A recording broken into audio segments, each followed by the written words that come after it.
Welcome to the Inside Elections podcast, where we analyze elections in a nonpartisan, data-driven, and accessible way. In this episode, we'll talk about the vice presidential debate between J.D. Vance and Tim Walz. We'll release our latest House battleground survey in North Carolina's 1st District. And we'll talk about polls and elections projections with Nathaniel Rakich of FiveThirtyEight. Buckle on.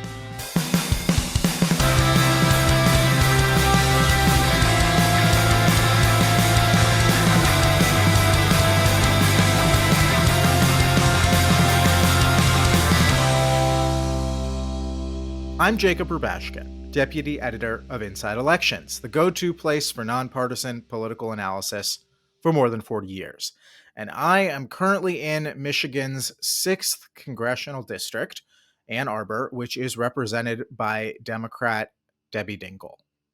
And I'm Nathan Gonzales, editor of Inside Elections, and I am currently in the District of Columbia, which is not in a congressional district. We have no congressional representation, at least no real voting representation. And we haven't had it. So I thought they would have fixed that by now. We've been talking about it for long enough. I know. I mean, Eleanor Holmes Norton has been in office long enough, but we're veering into things I probably shouldn't. But anyway, not in a congressional district, but still in the United States of America. Yeah. And here we are. We're talking about elections. Here we are. Well, we're going to talk a lot about elections today, as you might have guessed from the name of the show. Later on, we're going to bring on Nathaniel Rakich of FiveThirtyEight to talk in detail about polling averages, modeling. But let's kick it off with some recent headlines.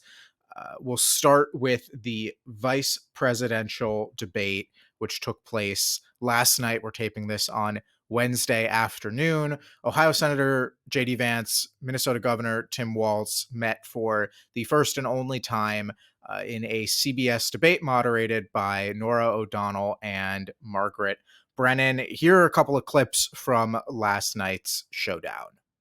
This was a threat to our democracy in a way that we had not seen.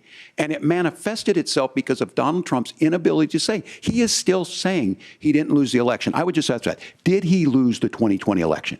Tim, I'm focused on the future. Did Kamala Harris censor Americans from speaking their mind in the wake of the 2020 COVID situation? That is a damning non-answer. It's a damning non-answer for you to not talk about censorship. Obviously, Donald Trump and I think that there were problems in 2020. We've talked about it. I'm happy to talk about it further. Governor, you say trust the experts. But those same experts for 40 years said that if we shipped our manufacturing base off to China, we'd get cheaper goods. They lied about that. They said if we shipped our industrial base off to other countries, to Mexico and elsewhere, it would make the middle class stronger. They were wrong about that. They were wrong about the idea that if we made America less self-reliant, less productive in our own nation, that it would somehow make us better off. And they were wrong about it.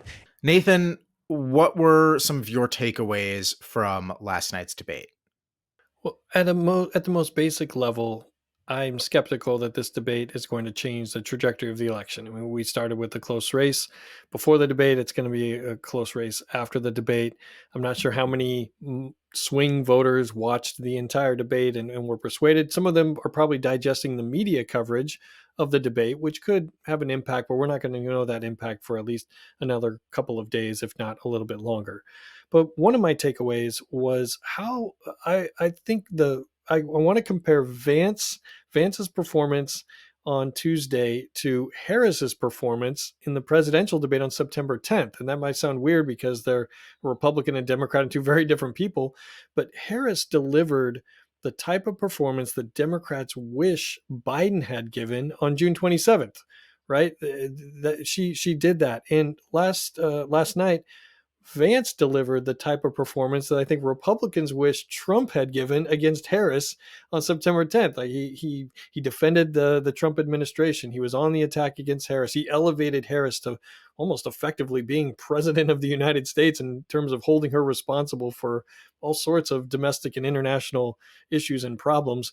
But I think just Republicans breathed a little sigh of relief. They're like, well, finally we got a debate performance that we can be happy about. This is what we had hoped all along. And so in that way, I think Vance accomplished, he did what he set out what he wanted to do. We'll see if it ends up resonating with voters, but that was striking to me, the comparison between Harris and Vance.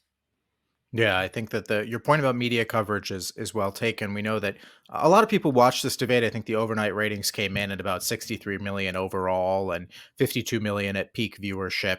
But over the course of 90, or I mean, it went longer than 90 minutes. I think that people are going to really digest these performances through news clips, through social media, through things like that, rather than in the moment what they saw happen last night. And I think, what struck me was how comparatively civil the conversation was, which is not something that we've seen in debates recently. I mean, both of these candidates can have sharp elbows.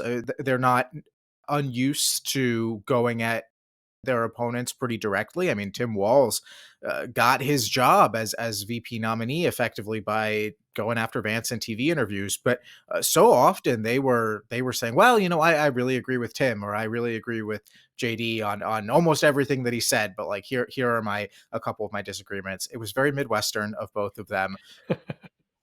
That's not to say that they didn't get into it. I think there were some particularly kind of tense moments, especially at the end. But overall, I don't know. I'm struggling to think of anyone whose mind is going to be changed by what happened on Tuesday, which is different perhaps than the first two debates of this cycle that really did feel like there were clear winners and losers coming out of those contests. And we have to remember, even the most recent presidential debate between Harris and Trump, I think as an event itself, Harris won that debate, but it didn't change the overall structure or trajectory of the election. We have the same basic election, a very close race, and 7 independent voters in 7 states that are likely to decide it.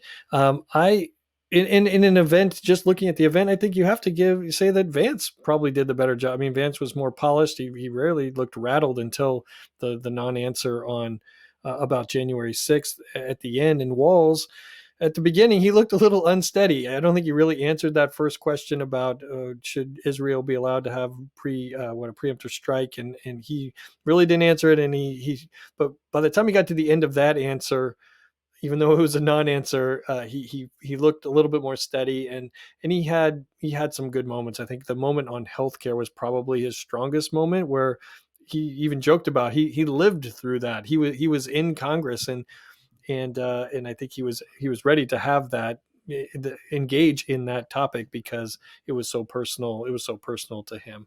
So Yeah. we'll see. And as long as the presidential race stays competitive, the fight for the House and the fight for the Senate, are competitive as well. But Yeah.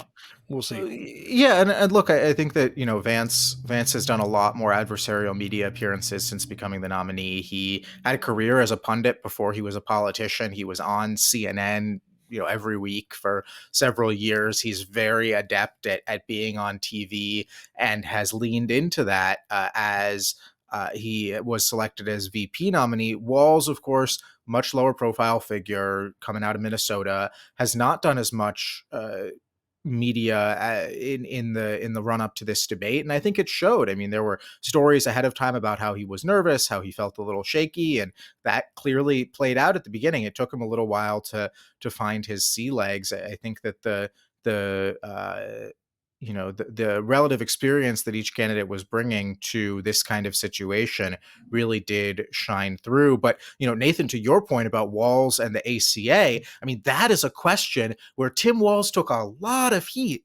And now, 15 years ago, 14 years ago, but as a Democrat running in a Republican leaning district who voted for the Affordable Care Act in 2010, he got yelled at by a lot of people in town halls over that vote that he took. And so it's no surprise that he had a pretty good answer, that he could speak empathetically and emphatically on that question. And I just have to wonder if he had allowed himself to kind of obviously not, it's not the same thing as facing your constituents over a contentious vote, but on some of these foreign policy questions, things that are less in his wheelhouse, if he had gone through a little bit more of a gamut as VP nominee, in one-on-ones, maybe he would have been a little less shaky to start out with, because clearly on the topic that we know he has taken the most heat for, he was at his best. Right. And it was remarkable. You talked about the tone, remarkable about how each of them did not engage in some attacks that you might have expected, right? For Vance, didn't go after Walz as the criticism about his military record and how he has described his service.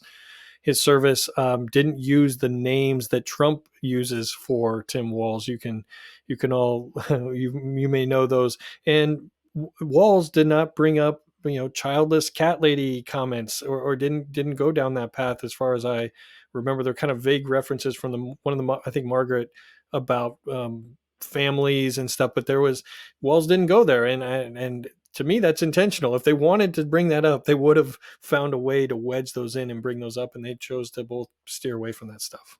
Yeah, very, very clearly focused on the candidates at the top of the ticket rather than each other. Yeah. And ultimately, that's what this election, if Trump loses, it's not going to be because he chose J.D. Vance, or if Harris loses, it's not going to be because she didn't choose Josh Shapiro, Pennsylvania. Like it's going to come down to the two nominees. Yeah. And we just completed our 5th House Battleground survey in partnership with Noble Predictive Insights. This one was a bigger challenge because of the hurricane, but we decided to move forward and announce and publish these results anyway. The survey is in North Carolina's 1st District, which is one of our 15 toss-up races. Before we get into the numbers, let's listen to a couple of TV ads from Democrat Don Davis and Republican Lori Buckout.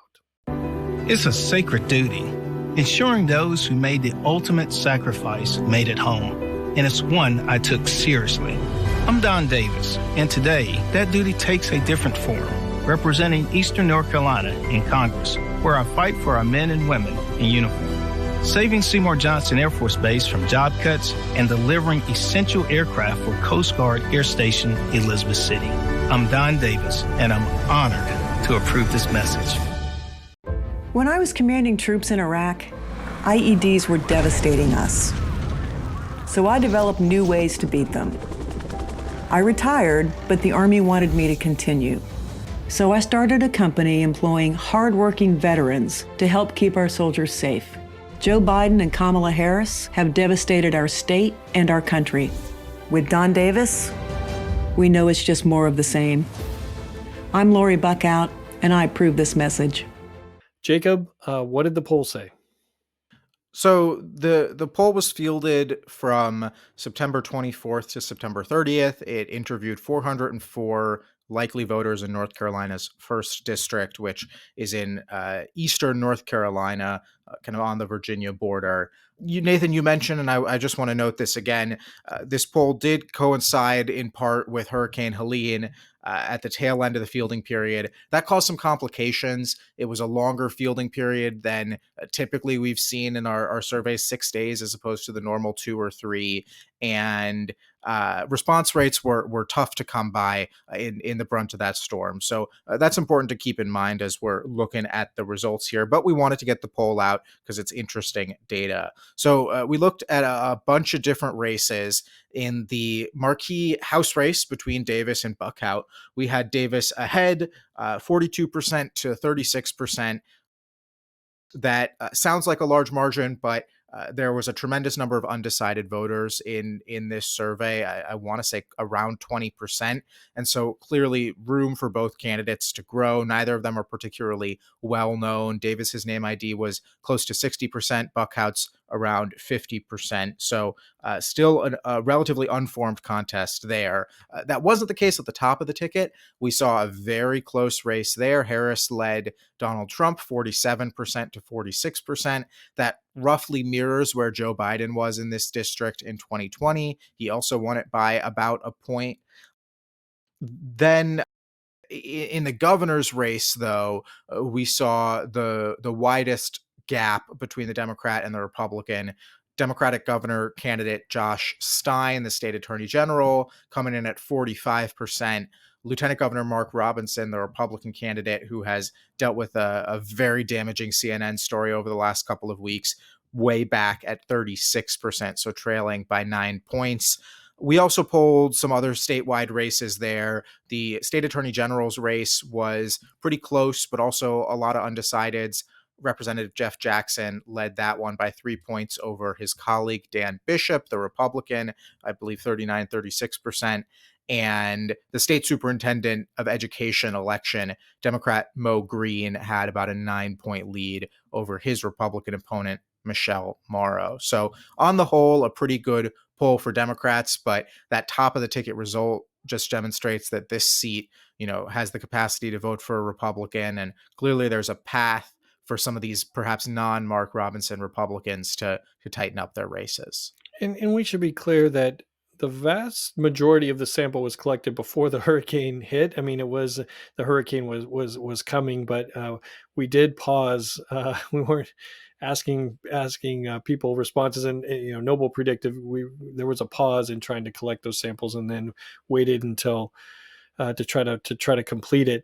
And candidly, as we look behind the scenes, we could say, well, because there's so much uncertainty with the hurricane, to say, well, these results are, we just don't know how accurate they are. But I will say that as we are digesting lots of polling data, that these numbers actually are pretty in sync with other data that we've seen in terms of the structure of the race. And it makes sense that there's a higher undecided vote in the district that was redrawn. I mean, this was a newly redrawn district, and so even the congressman is having to introduce himself to voters. He's not just a typical incumbent. So this is and those presidential results that you mentioned, Jacob. I mean, it was Harris tracking right with Biden, which Harris might need to do. She's going to need to do a little bit better somewhere, whether it's this district or elsewhere, in order to get over the top, because Trump won North Carolina in 2020. Yeah, and I think that she probably has a little bit of room to spare in a seat like this one, simply because it is the kind of district that has gotten a little bit more difficult for Democrats in recent years. This is a rural seat in North Carolina. It has a substantial Black population, but it also has a pretty conservative white population, and it got more Republican from 2016 to 2020. And we're looking at just the new lines here. I want to be clear. North Carolina has different lines every year, pretty much for the last decade. Under the lines that are going to be used for 2024, in 2016, Hillary Clinton would have won the seat by 4 points, even as she lost statewide by 3 points. In 2020, Joe Biden would have won the seat by just 1 point, even though he only lost the state by about 2 points. So, this has gone from being 7 points more Democratic than the state as a whole to just 3 points more. It's a seat that's moving away from Democrats. So if you're Harris, I mean, look, we're going to get into this with Nathaniel and questions about margin of error. This points to a very close North Carolina statewide contest, and that we can leave it. Leave it at that. Right. But if you're Don Davis, this poll probably makes you feel a little bit better about your race. Yeah, and we'll link to the full results, and hopefully we'll have potentially a couple more House polls around the country before Election Day. So stay tuned.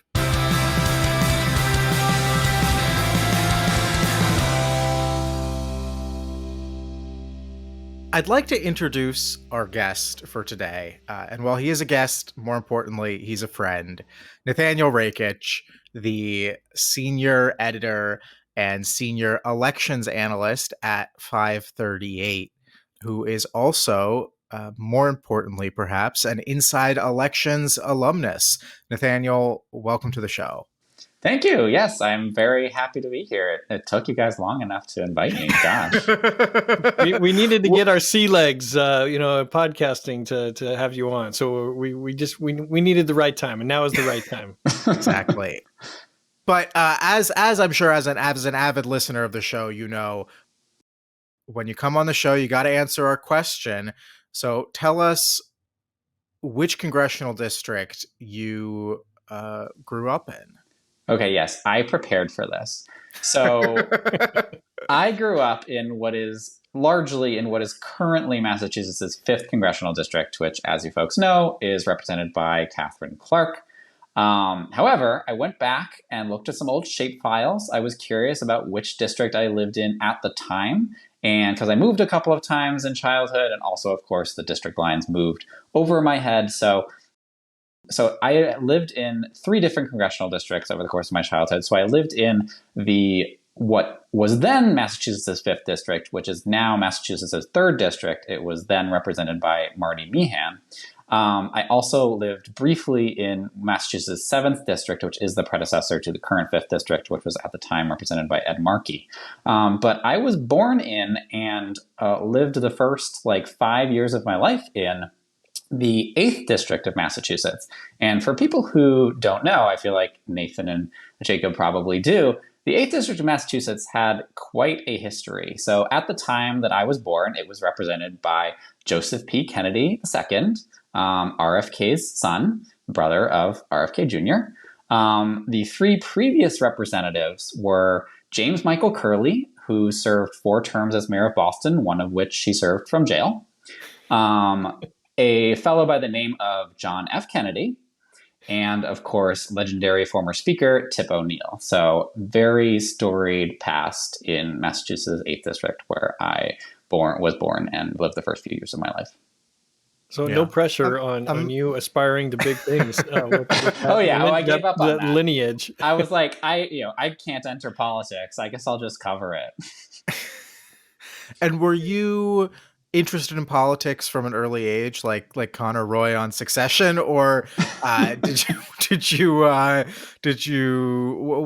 come to the political bug? That's a good question. I guess it depends on early age. My really formative memories were during the 2000 election, and especially in 2001 after 9/11. I just became very politically aware, really aware of the importance of all the decisions that were happening around us, and got really into following the 2004 election. And then in 2006 I was like, oh, what are these things called midterms? But I think, to be honest, how it really started was, I feel like every elections nerd, I actually started off as a weather geek first.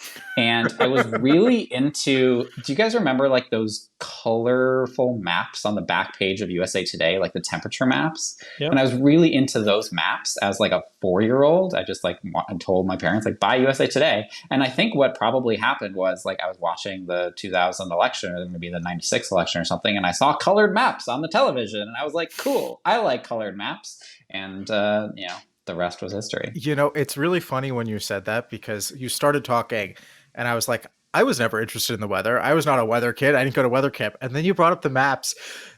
And every morning for a solid probably 7 or 8 years, I would take out the Washington Post, go to the back of the Metro section B, and look at the weather map. And I'd look at the temperature. There you go. I would try and find the hottest and coldest temperature around the world, because they would have the major cities and the highs and lows for each of them. So wow, you clocked me there. Yep. I was not anticipating. It all goes back to the womb almost. This primal urge. I know. Well, for those of you that are listening that are aspiring to political analysis, I was not a weather. I mean, I cared about the weather because I grew up in Oregon, and most of my childhood was standing in a baseball uniform, looking out the window, waiting for it to stop raining. That was my That's my a childhood. real reason to care about the weather. In a nutshell, but there are multiple paths to this. But right, you can also be a baseball nerd. Those are the 2 paths. Those are the 2 paths. And be named Nathan, Nathaniel, or Nate. Right. That's also apparently required. We've allowed Jacob into the club. Yeah. But it helps. Your first name apparently is a requirement as well. Nominative determinism, baby. Yeah. Before we go too far and get into kind of the meat of this, Nathaniel, I wanted to thank you actually, and we talked about you being an Inside Elections alum, but you took some things that were in my brain for many years. And I'm talking specifically about what is now our baseline metric and our vote above replacement metric. And you brought it to reality. And we've had help over the years with Ryan Matsumoto and Bradley Washer, who have come along and added to it and done some awesome work. But you helped get it from just crazy, weird stuff in my mind to reality. So I thank you. And Inside Elections, the giant team at Inside Elections, thanks you for your which is some sarcasm in there, but thanks you for your role in this. It's an exclusive club. Indeed, yes. No, it was my pleasure. Obviously, that type of stuff, political data, is fun, and I was very happy to to tread the same path as such notable alumni as Bradley and Ryan. I think. Yeah, they really were the ones who implemented it. It was still very much in its proto phase when I was there, which was basically right before I started working at 538. For those who are listening, this was in 2017. Nathan, basically reached out to me via Twitter, I think it was. He had been a reader of my blog, Base Ballot, and really gave me kind of my first real job in political data analysis. So I actually owe a lot to you, Nathan. You have been a great mentor to me and to Jacob and to many other young journalists throughout the years. So thank you. Oh, it's been fun. So we got a bunch of questions about 538. And your take on the upcoming election. Before we get There's into an election? that, you may have heard, if you subscribe to Nathaniel Rakich's obscure elections calendar on Google Calendar. Yes. The New Brunswick provincial election is coming up. I checked my calendar the other day and I saw the little purple indicator for an election, and I was like, what, am I missing something? Like, I had plans that night and I was like, should I be? And then I clicked on it and I was like, oh, this is ridiculous. Everyone who's probably listening to this podcast understands the next question I'm going to ask, but let's just get it out of the way. You work for 538, which is under the ABC News umbrella at the House of Mouse. What is the current relationship between 538 and prolific tweeter Nate Silver? Yeah, for sure. So Nate Silver obviously founded 538 back in 2008 and kind of took it from literally just like him being a blogger to first at the New York Times for, I believe, the 2010 and 2012 cycles. And then he joined ESPN in the 2014 cycle. And that was kind of when it got built out into like a newsroom the way that it is today. So they hired sports writers and like science writers and everything like that. And kind of got the like 538.com domain and stuff like that. We kind of got traded to ABC News in 2018 within the Walt Disney Company, but we've been there ever since. But last year, Nate left 538, so he's now off doing his own thing, Silver Bulletin, which folks might know. He's doing his election forecast model. It's largely the same election forecast model that he used to do at 538. It is his model.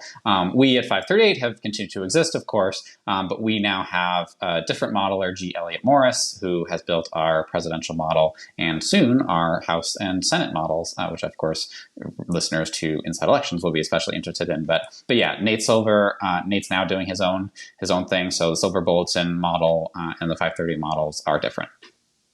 Yeah, and there's a super PAC out there that I won't name, but if you know the first three digits of pi, then you'll get pretty close to this super PAC. Continues to send out fundraising emails talking about quote unquote Nate Silver's 538 and the forecast that you guys do. So if you're listening, 314 action, you should update your email list because as we just heard, Nate Silver no longer a part of 538.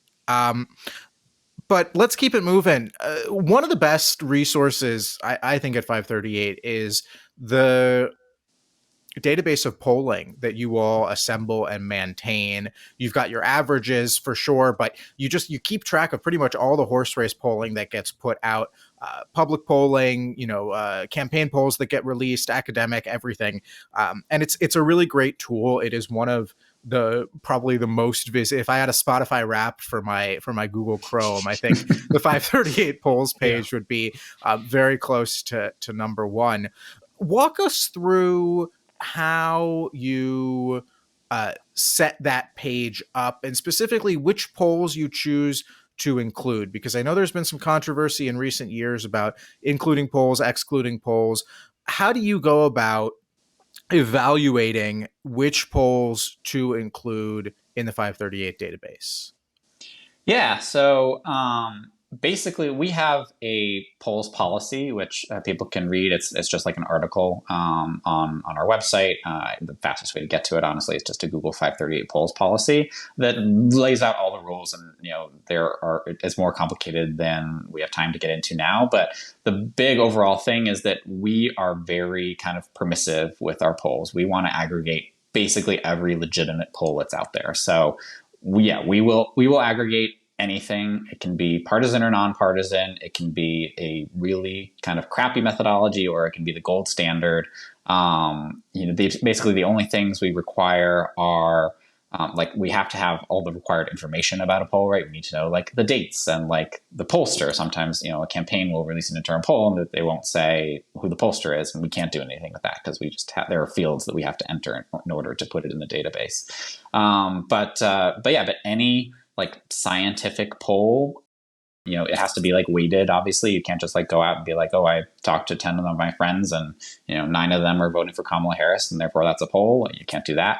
But basically, any scientific poll we will use. There have been polls and pollsters in the past that have the quote unquote pollsters that have claimed to have conducted a poll that turned out not to have, or that we felt like we were not confident that they were real polls, and so we haven't included those in the past. There's other pollster. There are a couple of like minor methodological things, so like MRP, which is like a special like kind of, it's like a modeling. We don't include MRP polls because they're like fancier than a regular poll. We don't include like recontact surveys. So like there are a couple of exceptions in the policy, which again people can go and read.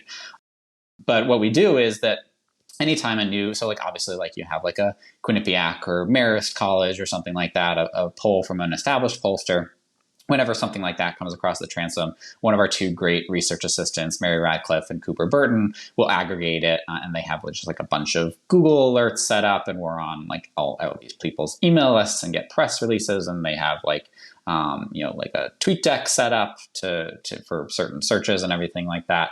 So they're really, really impressive at like finding polls like immediately after they drop. But every so often you'll get a poll from somebody that doesn't have as much of a reputation or is like a new pollster on the block. And when that happens, we always put it through a vetting process. So like we will contact them, we will ask them a few basic questions, such as kind of their background. We'll ask them methodological questions. And basically, sometimes we'll ask them to send us more detailed data than they post online. And, most of the time, pollsters are happy to do that. And you do have to answer our questions in order to be included, because transparency is a big part of it as well. But yeah, when, any legitimate pollster will be happy to answer our like very basic questions. Like we're not asking like gotcha questions. It's things that any legitimate pollster should easily be able to answer off the top of their head.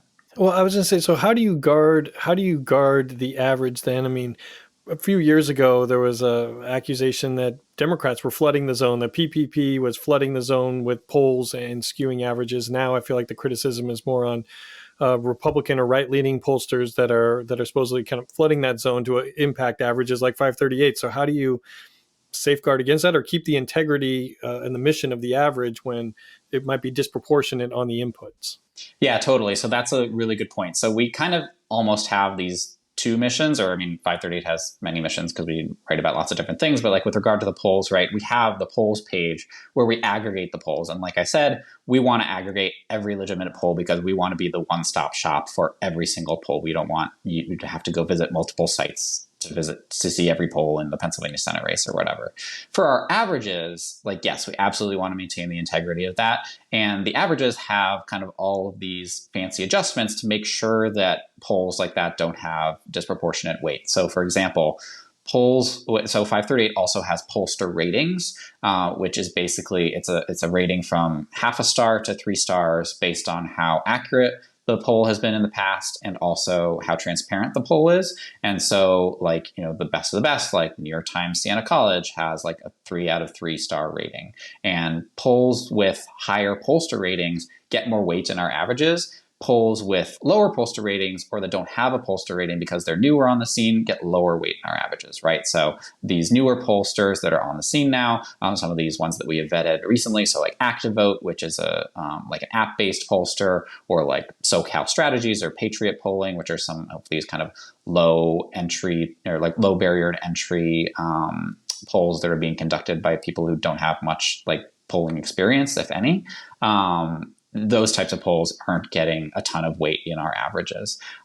There is also kind of protections against partisan pollsters. So we know from our research, of course, that campaign and internal polls are typically too good to be true for their party. So historically, I think it's somewhere in the range of like an average of 4 to 5 points too good for Republicans in the case of Republican polls and Democrats in the case of Democratic polls. And so the average will like literally like adjust, will like subtract that out to adjust for those partisan polls. So like you can throw a, you know, if you had a, I don't know, the McCormick campaign puts out a poll showing them up by 1 point against Bob Casey. We throw that in the average, but it's treated more like a Casey +4 poll or whatever.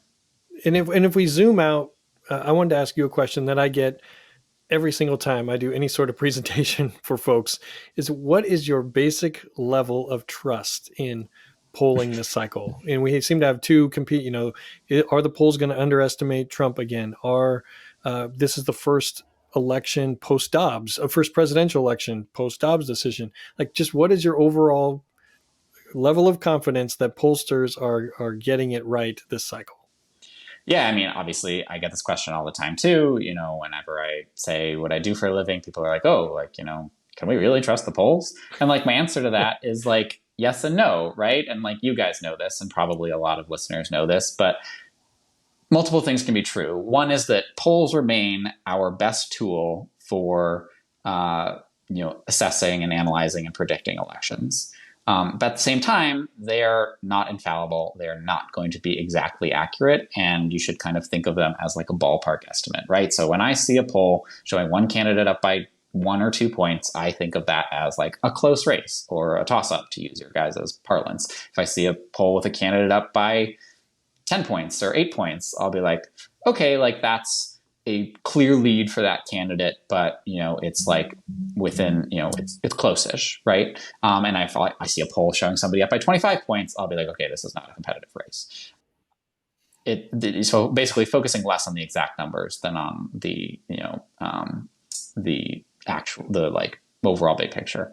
But yeah, it's so tricky because obviously there has been a lot of lack of confidence in the polls in 2020 and 2016 with the high profile misses that year. And they both happened to go in Republicans' favor. And so a lot of people are expecting the same thing to happen again in 2024. And that could very well happen.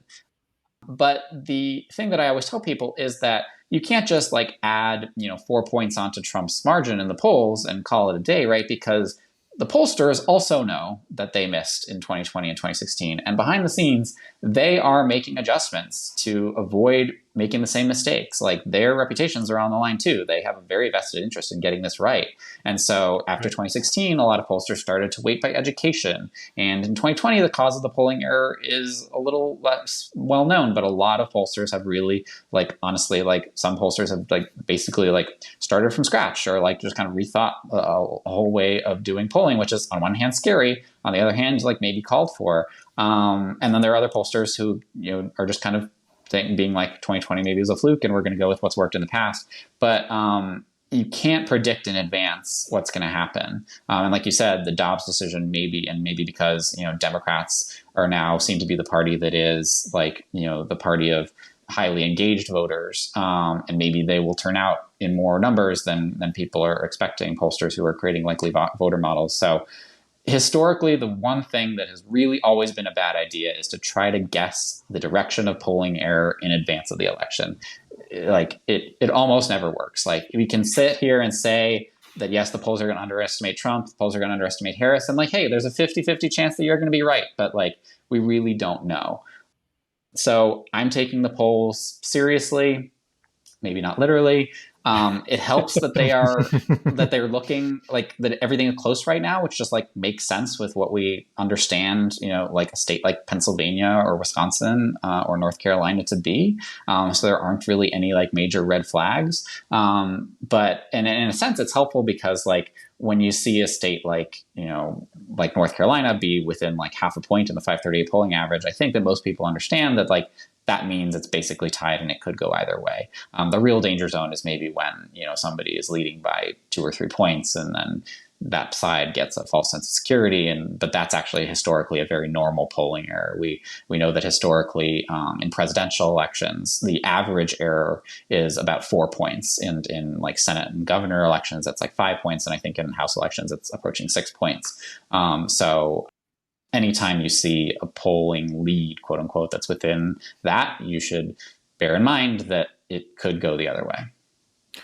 Now, the pollster ratings, when the accuracy component only deals with polls within a certain period before the election, is that correct? Right, exactly. I believe it's polls are a snapshot in time, yeah. As we all like to remind people. How concerned are you? Because accusations kind of always are flying about the notion that pollsters, that 538 has become such an integral part of the political coverage landscape, that pollsters are actually trying to game the system by releasing all sorts of wild numbers throughout the year, and then right before the election they release one final poll that is just whatever the average is to make sure that their rating is reflective of that they're just they're playing the numbers there, and that they're trying to game the system by having the poll that counts for their rating score look the same as everyone else's, even if they've been putting out much more varied data earlier in the year. How do you how do you specifically try and protect against pollsters trying to game your system? And then more broadly, how do you see the organization's role in the larger political media landscape? Does it make you uncomfortable that you guys are such a highly cited, referenced, credential that everyone is trying to kind of use against or for their data or other people's data? Yeah, I think it's a danger. I think it would be good for other organizations to have pollster ratings. For example, there's nothing saying 538 should be the only one, but we're the only one that's happened to calculate them. But no, I think that's very true, and I think it's good that, like, for example, that Nate is out there doing his own thing now, and that there are multiple, and there are a bunch of other places doing like models, like Split Ticket, and like Decision Desk HQ and The Hill have the model, and The Economist obviously have been modeling for several years now.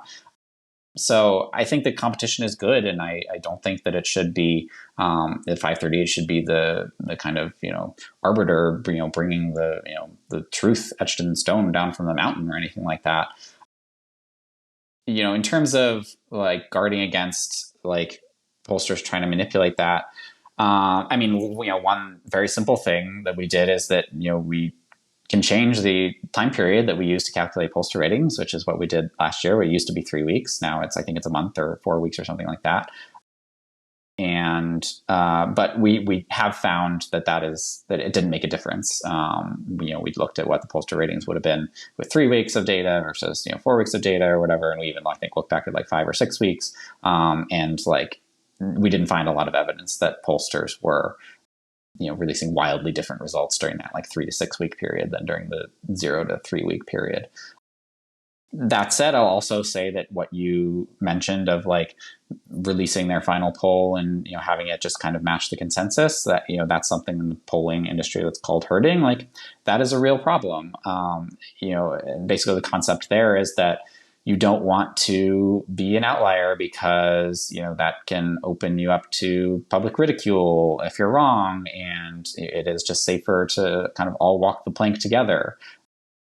if the consensus is going to be wrong, at least you were part of the consensus and you weren't kind of out on a limb and everybody else got it right and you got it wrong. Of course, sometimes the outliers end up being correct. Like, Ann Selzer, can put out a poll and, I think it was her final Iowa poll in 2016, which presaged Trump's win, both in Iowa, which of course was a swing state, and nationally. And so it's really important that we publish those outliers, because without that, we wouldn't be picking up on trends that maybe nobody's expecting. So yeah, herding and I think the proliferation of polling average and stuff like that, that is a concern for the industry. But I also think that most normal people haven't heard of 538, let alone the pollster ratings. So that I don't know about that. It's pretty mainstream now, Nathaniel. No, it's 100% true. Like it's mainstream among our circles, but like I will have two reactions. No, I'll go out and I'll talk to people, and I don't know, half the time I will get, be like, oh, 538, that's cool. And half the time it's like, what? I don't know what that is. And like most of the people I meet are like people who live in Washington, D.C. So I think if I went out to, Missouri, it would be even more lopsided. So, but I think that it is easy to overinflate the importance of 538 in this landscape. I think most people still get their news from more traditional political analysis sources, but we're certainly cognizant of it kind of within the inside baseball part of the industry. You mentioned you've got the House and Senate models coming out soon. You just rolled out your Senate polling averages. Yeah. When you rolled out those Senate averages, did anything surprise you when you all sat down and crunched those numbers? And then can you give us any sort of sneak peek at what the House and Senate models are going to say, or is that kind of kept under lock and key in a safe in Bob Iger's office? Yeah, I don't think I can. You will know soon enough. But is this an Al Gore lockbox, debate situation? Yeah. It's not Bob Iger's office. It's actually Mickey Mouse's office. I mean, I will say that, we all understand that the House is going to be close and that the Senate is going to be, it looks less competitive. So, I don't expect any surprises there. In terms of and obviously I should also mention, and this is a good thing for, again, you guys know this, it's a good thing to reiterate for the audience, is that whether our House model, says that Democrats have a 55 and 100 chance or Republicans have a 55 and 100 chance, not a big difference either way. That's still a toss up. That means the other side has a 45 and 100 chance. That's basically a coin flip with a slightly weighted coin.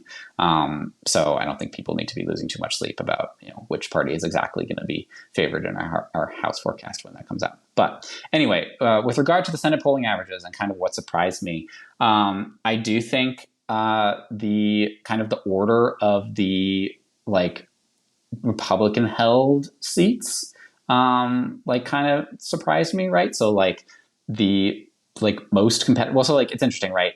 You've had kind of Florida and Texas be on the periphery for Democrats for a while. I've always been someone who believes that Florida is more winnable for Democrats than Texas because Florida has been a swing state until very recently. I don't think that what we saw in 2022 is going to hold. It's not a 20-point Republican state anymore. It's certainly Republican leaning, but I think it's much easier for Democrats to envision a path back in Florida than in Texas, a state they literally have not won statewide since 1994. But currently, the closest Republican-held Senate seat in our polling averages is Texas. Obviously, I think we need to make a distinction between probability of winning and closeness, right? So right now, Ted Cruz leads Colin Allred by 3 points in our polling average. If you told me that would be the final margin, I wouldn't be surprised at all. I would be pretty darn surprised if Allred actually closes that gap to do that, because it's just such a uphill climb for a Democrat of Texas and how expensive the state is, et cetera. And then the other one, currently the second closest Republican-held seat, is Nebraska, which obviously none of us had on our radar until maybe fairly recently. And, obviously the situation there with independent Dan Osborne running in lieu of a Democrat. And, the idea is that he'll be able to carry some voters that a person with a D next to their name wouldn't. But that said, there's still a lot of undecided voters in that race, a lot of undecided voters who are probably going to vote for Trump for president. And once those people come off the fence, I'm not sure they're going to be voting for Dan Osborne. So I think for different reasons, those two races are ones where it looks close now, but I'm not sure that means that Democrats or independents, in the case of Osborne, have a great shot at it either way. But also they need to just take their chances where they can, because as you guys know, they are behind the 8 ball right now to win the Senate, and they're going to need to pull a rabbit out of their hat somewhere. And do you see I understand the presidential race is close, right? I mean, with the 530, I think Harris has a 3-ish point advantage right now, and the national average. The states are within a couple of points, but if forced to on a podcast live to make, do Harris or Trump, do they have anyone have a distinguishable advantage in the race, even if it's small?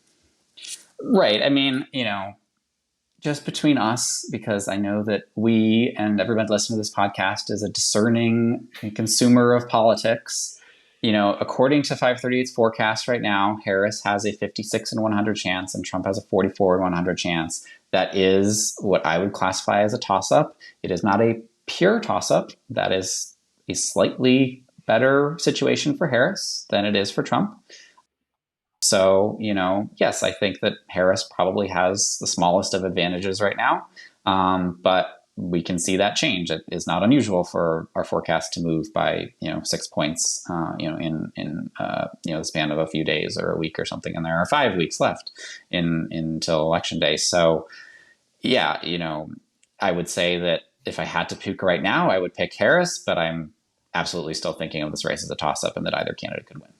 And if the polls remain exactly the same and we just get closer to the election, right, will the model get more confident in a Harris victory simply because we're closer in?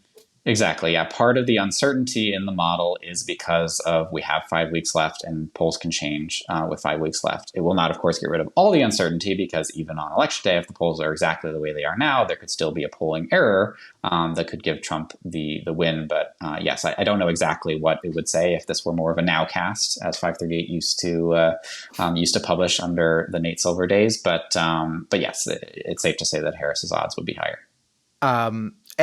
Bring back the Nowcast. I think the Nowcast was great, even if it was confusing, and I'm sure people did not take it as it was intended. Are you guys going to do the kind of light, regular, deluxe, or premium strata of House and Senate modeling that you have done in the past, or is it just going to be you get one number and take it or leave it?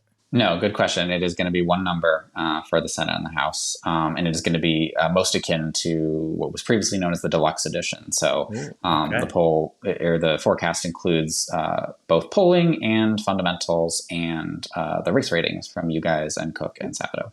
Cool. Well, that'll be very exciting. Just a little bit of extra pressure. Indeed. Is it going to be called Classic, Deluxe, Supreme, Platinum, or I don't know, just Royale with cheese? Yes, yeah, exactly. And before we could probably have a 5-hour episode on this, but it's not going to be 5 hours. Yeah, but I wanted to come to talk about margin of error for a second, because I feel like in some ways there has been more of an awareness of margin of error, but yet sometimes a misapplication of it. And Jacob, we were talking about this before we hit record and started this. So I don't know if you want to, it's a relevant conversation, and I think relevant to our listeners who aren't completely normal and they're plugged in, but it can be confusing in how it's applied. Yeah. I mean, I think that we've kind of overcorrected in some ways on the way that we talk about margin of error in surveys, which is that any poll is going to have a degree of uncertainty that can be measured, that can be quantified. It also has uncertainty that can't be quantified, but you'll see this plus or minus 3 points or 4 points. And Nathaniel, you've written extensively on this kind of thing and how to look at polling. can you just give us like a view from 30,000 feet, like 30-second elevator pitch of what margin of error is and how it can be correctly or incorrectly applied if you're not careful? No, because I'm not sure I've ever kept an answer to 30 seconds in my life. But People know they're listening to this. So no, go ahead. Yeah, I will give you a longer explanation. Yeah, so margin of error basically it covers the error that arises from the fact that when you talk to 1,000 people in the country or whatever, you're not talking to the entire country. And there's always a possibility that those 1,000 people are more Democratic or more Republican than the country as a whole. It's called sampling error. And margin of error basically quantifies this. And when you have that plus or minus 3 points, it basically says that, if this poll says that Joe Biden's approval rating is 42% and has plus or minus 3 points, his actual approval rating, if we were to poll the entire nation, could be as low as 39, or it could be as high as 45. That said, so that's the concept of margin of error. You'll notice that I chose approval rating as my metric and not an election poll because margin of error applies to both candidates' vote shares in an election poll. So if you have a poll showing Trump leading Harris by 1 in Pennsylvania, you'll say it's like 45 to 44. I'm going to get all the math wrong in my head with a plus or minus margin of error. Then Trump could be as high as 48. He could be as low as 42. Harris could be as high as 47 and as low as 41, which means basically it's like almost double the error of the, if you're looking at the margin for the margin of error. There are also other types of error in polls. And so a lot of the types of error that actually are most commonly talked about, like non-response error, there's my Boston accent coming out, like non-response error, are not covered by margin of error. And so this is the idea that Trump voters in particular are hard to get on the phone or to answer a survey or something like that. So that's where, when we do our post-election analyses and I tell you things like, on average, presidential polls are off by 4, Senate polls are off by 5, House polls are off by 6. That's on average. Margin of error actually is meant to cover 95% of scenarios. So basically you're saying that in the example that I said before, 42% approval rating, 95% of the time it's going to be within 39 and 45. And even 5% of the time it could be even further outside those extremes. But for post-election polling, we found that the average error is like 4, 5, 6 points, which means that half the time, roughly, it is actually greater than that. So there is actually been a movement in the polling industry to come up with a better way to express margin of error, to come up with a stat called total margin of error or something like that accounts for all these different types of error, sampling error, non-response error, coverage error, all the sorts of things. Unfortunately, it hasn't really taken root yet, but of course, this is something that we at FiveThirtyEight really try to emphasize with people by coming on podcasts and saying that on average, presidential polls are off by 4 points or whatever. One of the things that I found frustrating is also because margin of error is not an even distribution, right? I mean, we're talking about a normal distribution of responses around that number. So if the poll reports 45% with a margin of error of 3%, 45 is still the most likely number there, right? The range, the 95% interval takes you from 42 to 48, but 45 is still, it's more likely that a poll that says 45% support is at 45 than it is at 48. It's not equally likely that it could be anywhere within that 6-point range. There's a reason why the number in the middle is expressed as the result in the poll. Because I feel like sometimes people overread the margin of error and they say, okay, well, if the candidate's at, one candidate's at 45 and one's at 42, that is equally likely to be a 48-39 lead for that candidate as it is to be a 42-45 lead in the opposite direction, which is not true. The most likely number is still the one that's reported, even though it could be within that 95% interval, a whole range of other options. Right, exactly. And it's something that is so hard for people in our profession for kind of expressing this uncertainty is that you can have a poll, say it's got a 3-point margin of error and it shows Trump leading by 5, right? And because margin of error applies to both numbers, that's like technically within the margin of error, but it is like almost out of it. And like, that's a good example of a poll that like it very likely shows a Trump lead, right? And like, how do you report that? Do you say it's just a Trump lead and you don't mention the margin of error? I think that's irresponsible. Do you say it's within the margin of error and it therefore is a tie? I think that's also not really accurate. So like, it requires a lot of nuance. And this is also why we at 538 love polling averages, right? Is that when you average polls together and they kind of arrive at a consensus, that error decreases. It doesn't go away, but it decreases, and you can be more confident. And that's why you know that, like, sometimes you get a poll that is an outlier and, like, looks weird, and maybe that poll in isolation, you might be like, oh, well, that's the most likely number. But in fact, looking at the polling average, you know that maybe this is the actual outlier. Maybe this is the 5% of times that it is outside of the range of the truth. And that also means, right, that if you're conducting a lot of polls, 1 in 20 of them should have kind of a zany number. Ding, ding, ding. Yes. The best pollsters have outliers. Like, if you see an outlier from a poll from a pollster, it doesn't mean that pollster is bad. It means they're doing their job, and should actually give you more confidence in them, because what's worse is if a pollster is suppressing their outliers and not releasing them. And that is akin to herding, which you can throw off averages and is just kind of generally an unethical practice. Before we move to our last segment, we're going to link to your story about reading polls responsibly, but give people who don't make it all the way through the link, give one. If you had to do one tip out of that list, what would you highlight? Oh gosh, I mean, we covered so many of them, right? Is, pay attention to margin of error. Outliers are probably not right, but also you should not ignore them either, because they could be the start of a new trend. Use averages instead of looking at individual polls. I guess one that's both Jacob and I have kind of harped on recently is don't compare directly polls from the same pollster, right? So if you see Quinnipiac put one candidate up by 2 points 2 weeks ago, and then this week Siena College puts that candidate up by 6 points, it doesn't mean that they gained 4 points in the meantime. It could just be that the two pollsters are using different methodologies or ran into different samples. So you're not supposed to do that. You should look at the same pollsters' trends over time, because some pollsters use methods that kind of consistently lead to a more Republican sample or a more Democratic sample than the average. And of course, we don't know which one is correct until after the election. But that is unfortunately something I've seen people do. Awesome. Well, thank you. Now you have to stick around for the last segment. Sounds good. For better or worse, you're with us.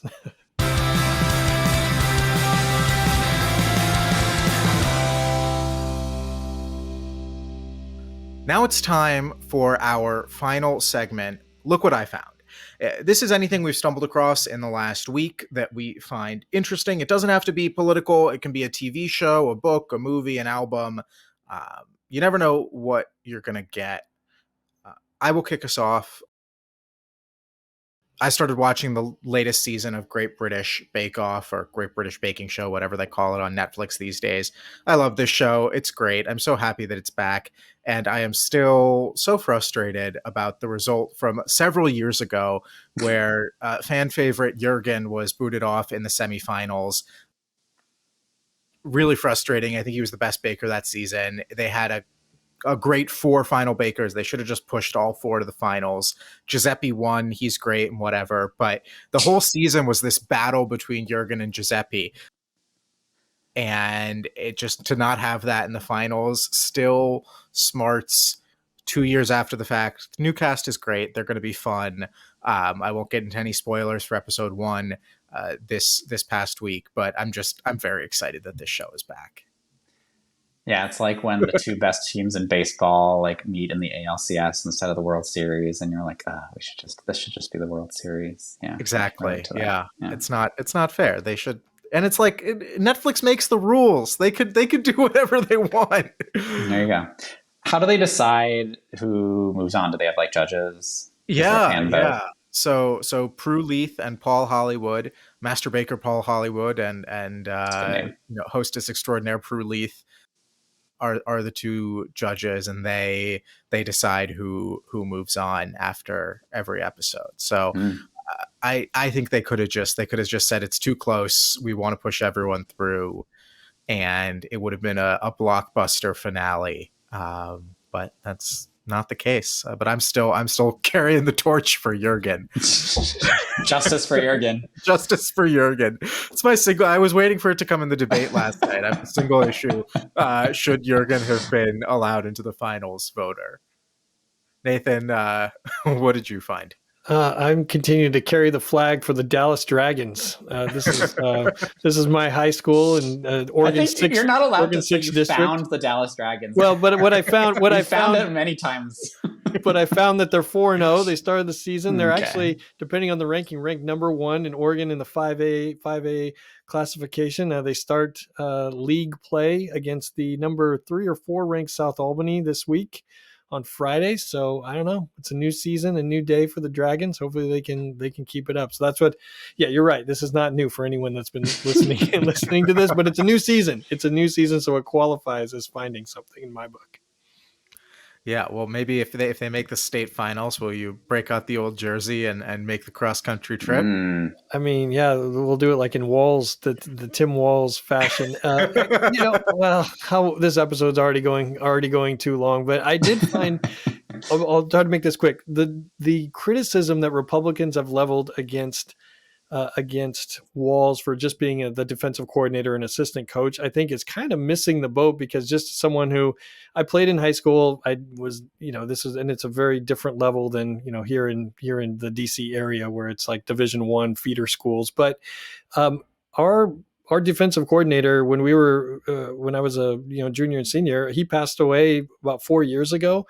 And there are still some of my friends and teammates who still remember, they take the time each year to remember him and the impact that he had on their life. And so it's just, anytime I hear Republicans kind of dismissing him as, well, he was just an assistant, I'm like, there's a group like that means a lot. That is a very formative moment in time for a lot of men around the country. And so like, all right, do that at your own risk. But because, my experience is that it didn't matter. Coaches in general, have a fundamental impact on kids. So sorry, that really took things in a serious way. Nathaniel's going to talk about baking or something. Bring us home. What did you find this week? I found the Queen City Mischief and Magic Festival in Stanton, Virginia, which is a basically off the books Harry Potter festival, which I attended this past weekend, and it was a lot of fun. It's like Stanton, Virginia. Very cute town in the Shenandoah Valley for those who have not been. It's cute under normal circumstances, but they basically dressed up the main street to be like Harry Potter, and different shops. One shop became Ollivanders, and they had an actor giving wands out to kids, and they rigged up very basic practical effects where they would do the wand and then the light would go on, and it was very cute and had a lot of theater kid energy of building sets, and it was it felt homemade, right? It didn't have the same sheen that Universal Studios does, right, for the actual Ollivanders or the actual Gringotts or whatever, but it was all very wholesome, and they put an impressive amount of effort and love into it. There were a lot of people, they had actors walking around as a lot of the major and minor characters. They had a great Mad Eye Moody. The Malfoy family was walking around with a kid dressed as Dobby. They went the whole 9 yards. It was a lot of fun. There was a lot of every bar had a butterbeer special. It was great. So highly recommend. It's in September every year in Stanton. They do it every year. So yeah. And Stanton, not a half bad bellwether for the state of Virginia. Excuse me, Commonwealth of Virginia. It's still a state. It's both a state and a Commonwealth. Don't want to offend any Virginians on listening here. But a pretty good bellwether for Virginia. Was solidly Republican from the 1950s up until 2008. Voted narrowly for Obama, and has not looked past. Voted for Biden by about 10 points in 2020, which is right around where his statewide margin was. Yeah, on the drive, down there from DC, also passed through the 7th district. Saw a lot of Derek Anderson signs. You run into his family. No, I missed that. But Amazing. but it was a good reminder because, here in DC, we have a couple of signs for local elections, which have now frankly been up for like months, and it's kind of easy to just kind of your eyes to skip past them. But you go out into a state that actually has a vote in Congress, you're reminded that like, oh yeah, we got an election coming up real soon, guys. It's coming. Well, I feel good about the diversity of where we landed here with our kids. But thank you, Nathaniel, for joining us. We do appreciate it. Thank you guys so much for having me. That is all the time we have. We released the result of the latest Inside Elections House battleground polling.